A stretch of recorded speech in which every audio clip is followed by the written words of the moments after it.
弟兄姊妹平安，今日所讀嘅經文係約伯記第4章第1節至21節，主題係以利法認為約伯自食其果。作者喺約伯記第4章記載，以利法開口勸告約伯，約伯曾經支持軟弱嘅人，依家唔應該因為受苦而對上主失去信心。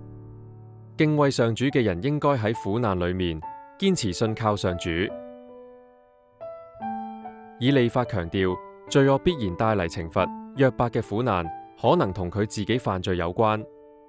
由於上主係唔會懲罰無辜嘅人，所以約伯應該自省自己有冇犯到過錯。以利法提到上主嘅偉大同埋人嘅渺小，即使天使喺上主面前亦唔係完全，何況係人？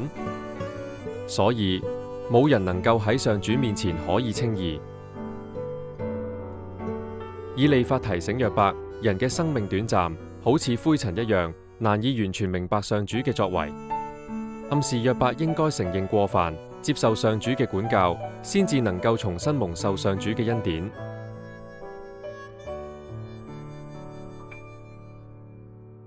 反省問題。作者喺約伯記第4章記載，以利法提醒約伯，人嘅生命短暫，好似灰塵一樣，難以完全明白上主嘅作為。咁你會唔會謙卑承認自己嘅有限，相信上主必定按佢嘅計劃引導你嘅一生呢？